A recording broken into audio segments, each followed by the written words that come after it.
देख पा रहे हैं? इससे ज्यादा लोड भी नहीं आएगा, है ना जी। चारों हाथों से अब थोड़ा सा वेट भी डिवाइड हो गया और आसानी से हम ले जाएंगे उनको। ओके, अब फ्री हैंड करिए। अब मान के चलिए एक पैर ही थोड़ा सा डैमेज है, हम थोड़ा सा एक हाथ हमको बचाना भी है। कलाई पकड़िए आप, इधर देखिए, इधर देखिए, ये कलाई आप, हाँ फ्री हैंड से उधर पकड़िए, इधर से हाथ घुसाइए आप, इधर आइए 2 मिनट। अभी जो स्ट्रक्चर बनाइए आप वो बनाइए, पहले बनाया था ना चारों। इधर इनके ऊपर से पकड़िए, ये पकड़िए, वो हाथ कैसे लाएंगे, इधर से, इस हाथ को इधर से, ये छोड़िए, इस साइड से यो पकड़िए, ठीक है। अब आपका जो हाथ है, एक आप छोड़ दीजिए हाथ, आप इधर आइए, इधर से पकड़िए कलाई, आप इनका हाथ पकड़िए, ये छोड़िए, एक हाथ छोड़ना है, बस इसको छोड़ दीजिए, बस छोड़ दीजिए इस हाथ को, फ्री हैंड सीट। अब उनका एक हाथ फ्री है ना, हल्का आ जाए, एक इसमें आएगा, एक फ्री हो जाएगा, ताकि वो उसको पकड़ सके। थोड़ा हल्का ले लीजिए, कोई इशू नहीं है, क्योंकि हम मेथड इसलिए बता रहे हैं कि जैसा आदमी वैसे मेथड अप्लाई करिए। उतार दीजिए, ठीक है। अब क्या करना है, 2 हैंड के अंदर कैसे क्या करेंगे कि दोनों पैर सही है, पर आदमी थका हुआ है, क्या है, थका हुआ है, ऐसा है कि वो पूरी तरह से नहीं चल पा रहा है, तो 2 हैंड सीट को देखिए, इसकी ये टांग टूटी हुई है, ये आराम से पकड़ के ले जाइए आप, कोई इशू नहीं है। दोनों हाथ भी फ्री, एक हाथ छोड़ भी सकते हैं अपन, ये टांग टूटी हुई है तो इसको ऐसे भी पकड़ सकते हैं। मतलब 2 हेड में आप कंडीशन को अप्लाई करते जाएंगे, जैसी परिस्थितियां मरीज की है, इंजर्ड व्यक्ति की है, वैसी कंडीशनों को आपको फॉलो करना है, ठीक। कोई डाउट? No doubt. हाँ हाँ जी बिल्कुल, कौन सी उठा के 2 हेड शिफ्ट करके बताइए साहब। आगे का पेट टूटा हुआ है ना, हाँ ये बिल्कुल फ्री है, बिठाइए, आराम से बिठा दीजिए, कोई इशू नहीं है। आपको हाथ जैसा कंफर्ट लग रहा है वो बेडशीट बना दीजिए, ऐसा जरूरी नहीं यही बनाना, आपका हाथ ये काम ही नहीं कर रहा। देखिए सबसे ज्यादा महत्वपूर्ण होता है कि किस स्थान पर क्या करने से ज्यादा बेटर रहेगा, वो सबसे महत्वपूर्ण होता है। मान लो कोई लेफ्ट हैंडेड है तो उसके लिए आप प्रॉपर कंडीशन अप्लाई कर पाएंगे? नहीं कर पाएंगे, तो आपको देखनी है कंडीशन कि वहां पर इन चीजों में से कौन सी अप्लाई करनी है, ठीक। अब क्या कंडीशन है, एक व्यक्ति है, उठाने में सक्षम है, पीछे लगी हुई है, हल्की सी रीढ़ की हड्डी पे लगी हुई है, या मान के चलो कि थोड़ा सा पैर में चोट है, हम आसानी से तोड़ना चाहते हैं, थोड़ा सा अपने ताकत कम है, हाथों से और पैरों से हम इतनी ताकत नहीं कर पा रहे, तो पिक के बैक कैरी, पीछे पीठ पे उठाना सारा, मतलब अगर टेक्निकल बोलगा उठाएंगे तो सबको बताइए, तो हम करते हैं। हाँ यही आराम से, देखिए आराम से ले जा सकते हैं, उठाते हैं, पीठ पे उठाते हैं, जैसे कि क्या बोलते हैं आपके यहाँ, क्या बोलते हैं, बचपन में तो हम बोलते थे खान की बोली, है ना, ऐसा कुछ बोलते थे। ये आसान तरीका है जिससे एक व्यक्ति आसानी से ज्यादा वेट उठा सकता है, एक अकेला व्यक्ति इस कंडीशन में ज्यादा वेट उठा सकता है, ठीक है। इनमें कोई डाउट? नो। ओके, तो ये स्ट्रेचर हो गए अपने। किसी व्यक्ति को सामान को ले जाने की टेक्निक, आप एक और चीजें होती है, पैर पकड़ के, हाथ पकड़ के भी ले जा सकते हैं, दोनों पीछे से हाथ घुसाए, दो आदमी ने पैर पकड़े, ले जा रहे हैं, मतलब बहुत से प्रकार से हम उठा सकते हैं, जैसा आपको इजी लगे, उसको इंजरी ज्यादा ना बढ़े, सामने वाले की इंजरी पर दिक्कत ना आए, उसको ज्यादा दिक्कत ना आए, ये काम करने। ओके,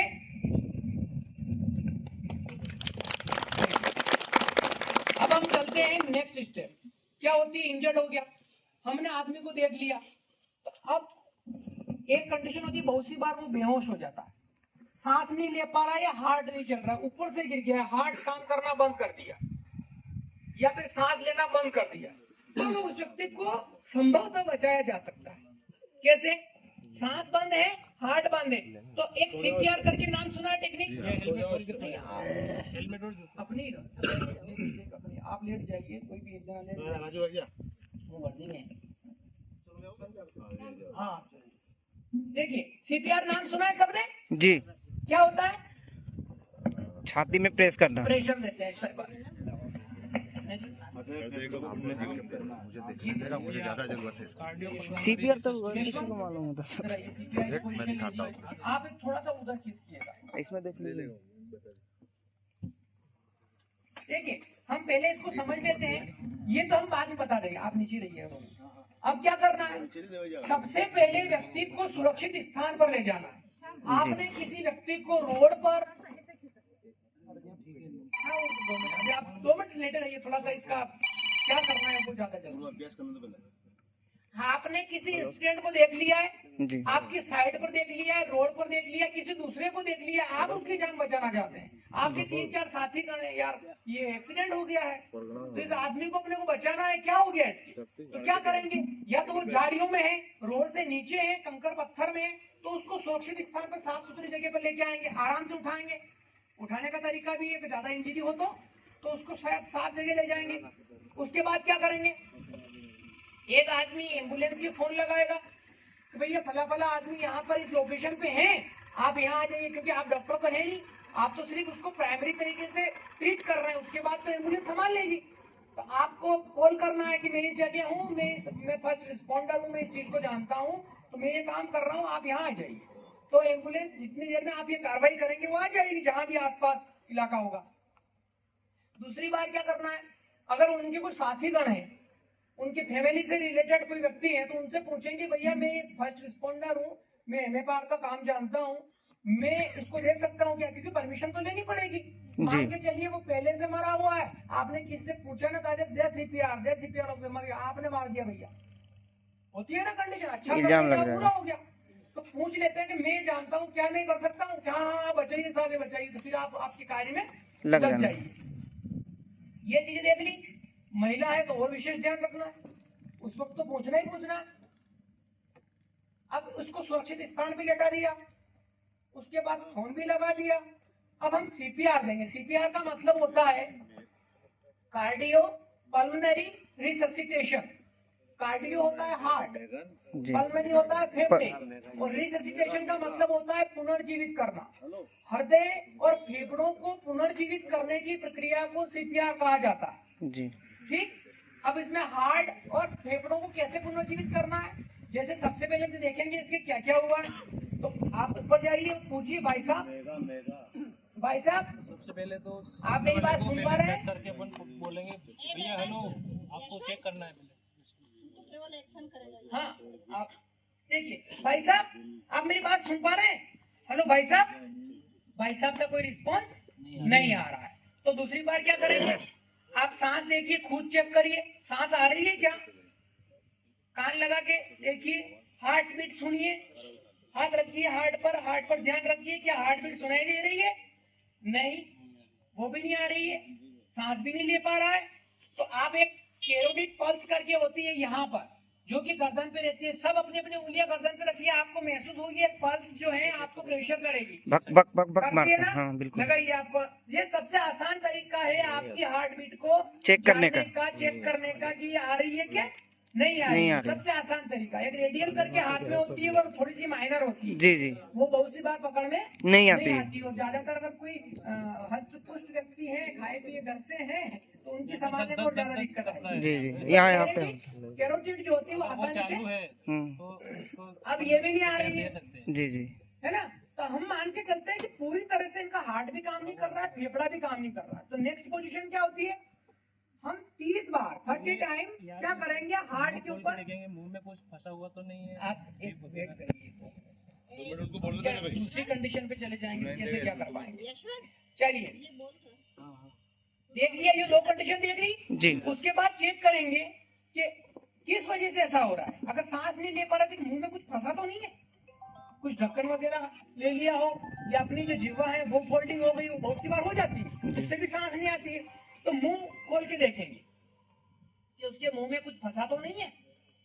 जबड़े से जोर करेंगे, जैसे नीचे की ठुड्डी जो होती है ना, आप यहाँ से पकड़िए, ठुड्डी को दबाइए तो वो मुंह खुल जाएगा। और उसी बात देखेंगे कुछ नहीं है, यार सारी कंडीशन प्रॉपर है, मुंह में कुछ नहीं फंसा है, पूरे को चेक करेंगे कि कहीं कोई हड्डी वगैरह टूट तो नहीं गई, हाथ में हिल तो नहीं रहा, हाथ को चेक करेंगे, सर को चेक करेंगे, पैरों को चेक करेंगे, जूते होंगे तो खोल देंगे, बेल्ट होगा तो खोल देंगे, ताकि उसको थोड़ा सा रिलैक्स मिलेगा।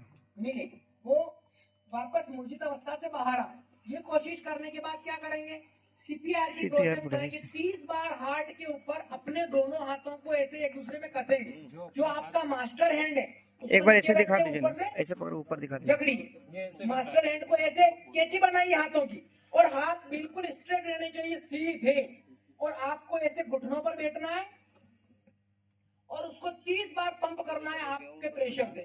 अब आदमी के अनुसार प्रेशर देना है, और ज्यादा दुबला पतला है और आप हस्त पुष्ट है तो ऐसा नहीं ज्यादा जोर देने में पसलियां टूट जाए। आदमी देख कर प्रेशर, बच्चा है तो उसके से कम लोड देना है, बड़ा आदमी तो पूरा जोर लगा देना है ना। व्यक्ति के अनुसार आपको जोर देना है। तो 30 बार पंप प्रेशर देने हैं। कितनी बार? 30 बार। 30 बार। देखिए, गिनिए, ऐसा पूरा सीधा रहना है, दोनों हाथों का पूरा शरीर का लोड लाना चाहिए उसके ऊपर। समझ पा रहे हैं? 30 प्रेशर देने के बाद 2 ब्रीथ देनी है। कितनी? 30 बार मुंह हाँ, से अब सांस देखिए एक छोटी सी चीज रह गई है। अब कहाँ पर प्रेशर, वेट कीजिए भाई साहब, 2 मिनट आप वेट कीजिए। प्रेशर कहाँ पर देना है, हार्ट कहाँ है, आपको कैसे पता चलेगा? लेफ्ट साइड में, है ना, छाती ये के भी तो नीचे। पता होना चाहिए। आप देखिए, पसली कहाँ है? पसली की नहीं। आपके दोनों जो निबल्स हैं, इन दोनों को ऐसे करके मिला दीजिए उंगली, वो है। ऐसे नहीं पता चल रहा होगा, आपकी जो पसलियां खत्म होती है, नीचे गड्ढा है, देखिए पसलियां खत्म होते ही गड्ढा है, उससे 3 उंगली नाक के ऊपर, दोनों कंडीशन पता चल गई। निबल्स के बीच में इस गड्ढे से 3 उंगली ऊपर आपका गधेली जो होती है, ये इससे प्रेशर देना है कस के। तो 30 बार प्रेशर देना है। 30 बार के बाद 2 ब्रीथ देनी है, 32। 30 प्रेशर कंप्रेशर देके 2 ब्रीथ देनी है। अब ब्रीथ कैसे देनी है? कोशिश करें कि आपके पास रुमाल हो तो रुमाल मुंह पे रख दीजिए। हमारे पास मास्क होता है, मास्क से भी देते हैं, वाल मास्क होता है उससे भी दे देते हैं। पर अब जंगल में है, कहीं ऐसे आउट ऑफ इलाके में है जहाँ हमको नहीं पता, चीजें नहीं मिल रही है, तो हमको फिर जुगाड़ करने पड़ेंगे। जुगाड़ से मुंह पर रुमाल रख दिया और 2 ब्रीथ देंगे। ये कंडीशन 2 ब्रीथ 30 कंप्रेशन, ये जब तक देना है जब तक बंदा होश में ना है, ना आ जाए, और नहीं आए जब तक, नहीं भी आए तो तब तक देना है जब तक एम्बुलेंस नहीं आए नहीं आ जाए। इन दोनों कंडीशनों में आपको ये करते रहना है। जी। रुमाल भी और रखना आप है। थक जाएं तो आपके साथियों को बुला लीजिए, वो प्रेशर देगा। तो ये कंडीशन तब तक करती रहना है अपने को। रुमाल निकालो। ऐसे रख दीजिए, डेमोस्ट्रेशन है बस, है ना। देखो क्या होता है कि अपन प्रॉपर तरीके बताने के चक्कर में एक तो 2 चीज होती है। एक तो आप माउथ टू माउथ देंगे तो क्या होगी, आपको थोड़ी पता है सामने वाला किसी बीमारी से ग्रसित हो तो, जी, है ना, तो भी आपको बीमारी ले जाएगी। तो ये सुरक्षा। हाँ, अभी मत रखिए, 2 मिनट खड़े।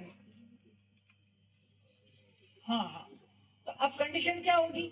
अब एक चीज होती है, अब ये तो पूरी तरीके से अपन ने मान लिया था कि ना तो ये सांस ले रहा है ना इसका हृदय चल रहा है, हार्ट चल रहा है। तब अब इनमें से एक चीज हो सकती है, कैसी?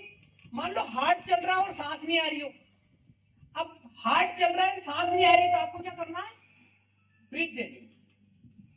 सिर्फ ब्रीथ देनी है 2 बार। वो प्रेशर तो कर रहा है, ताकि कुछ चीज ऐसी हो तो वो काम करने फेफड़े लग जाए।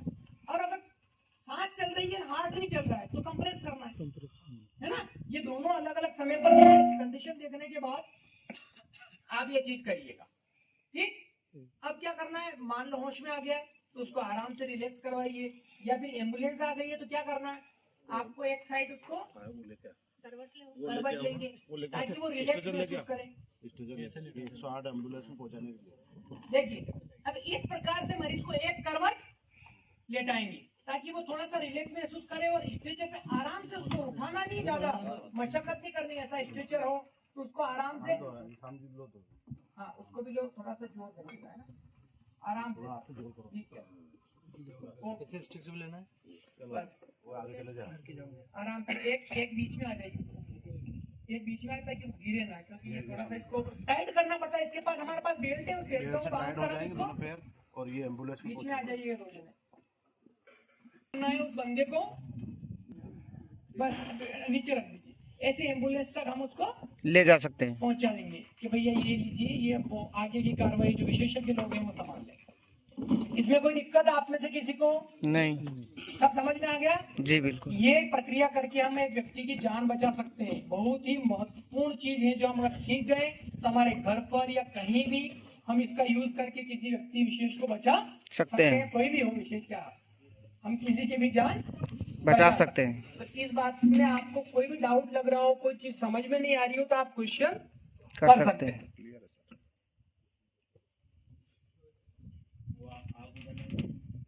चोकिंग है, देखिए बार जाके दोनों चीजें कराएंगे, पर ये लास्ट और बचा हुआ है। अब देखिए, अब सांस का रुकना और का रुकना बहुत सी बार क्या होता है कि कुछ होता है। अपन ने देखा होगा छोटे बच्चे जो होते हैं अधिकतर वो मुंह में ढक्कन है, कॉइन है, ऐसी कोई चीज निकल जाते हैं, ऑब्जेक्ट ऐसा निकल लेते हैं। उस समय हमें क्या करना है भाई? उस वक्त ये सावधानी रखनी है कि चोकिंग, जो हमें चोकिंग नाम है इसका, हम कैसे उसको निकालते हैं। तो पहली चीज, अगर मुंह में कुछ है तो पहले देखिए। अगर आपको लग रहा हो कि अंदर कुछ फंसा हुआ ज्यादा गहरा तो उसको निकालने की उंगली से कोशिश ना करें। वो तो इधर मुंह में हो, पास हो, आप देख पा रहे हैं कि उसको निकाल लूंगा, तो उंगली की सहायता से कोशिश करिए निकल जाए। पर आपको लग रहा है ये नहीं निकलेगा और अंदर जाने की है, तो आप फिर ये मेथड अपनाइए। देखिए, उसको ऐसा आगे की तरफ झुकाइएगा आराम से ना। ये सब 3-4 बार यहाँ पर जो मैंने आपने गड्ढा बताया था, मैंने उस गड्ढे की तरफ अपने जो अंगूठा है इसका ऐसा पॉइंट बनाना है, उसमें रखना है, और ऐसे ऊपर की तरफ। जैसे बहुत सी बार कोई विषैली चीज कोई निगल लेता है, कोई ज्यादा ड्रिंक कर लेता है, देखा होगा ना जी। तो उनको भी क्या करते हैं कि ऐसे उल्टी करवाई जाती है। ये मेथड है। तो उस उल्टी के दबाव से वो जो ऑब्जेक्ट अंदर फंसा हुआ है बाहर निकल जाता है, और 2-4 बार और पीछे जो है आपकी पीठ पर ऐसे धक्का मारेंगे, ये आगे घिसता हुआ ऐसे, ताकि वो ऑब्जेक्ट निकल जाए। ढक्कन वक्कन जो भी वो बाहर आ जाएगा। ठीक है। अब यही कंडीशन क्या है, कोई बालक है ना, उसके साथ अलग तरीके से करने की, उसके हल्का सा लोड देना है, उंगली से निकालने की कोशिश करेंगे, उसके बेक में जो देंगे वो भी धीरे देंगे। और एक और चीज है, बच्चा जो है उसको सीपीआर देने में भी उसको हाथ में लेंगे और उसको मुंह से उतना प्रेशर नहीं देना, इसकी हल्की सी भाप देनी है। अगर छोटा बच्चा है, नवजात शिशु है, मैंने कहा है कि हर व्यक्ति को, वो कहते हैं ना कि भाई स्थिति अनुसार निर्णय लीजिए। छोटा बच्चा है तो उसके वो प्रेशर उतना नहीं देना है, उसके प्रेशर कम होगा, सांस की जो प्रेशर होगा उसको भी कम लेना है, ताकि वो बच्चा उससे इंजर्ड ना हो। चोकिंग में इनमें आप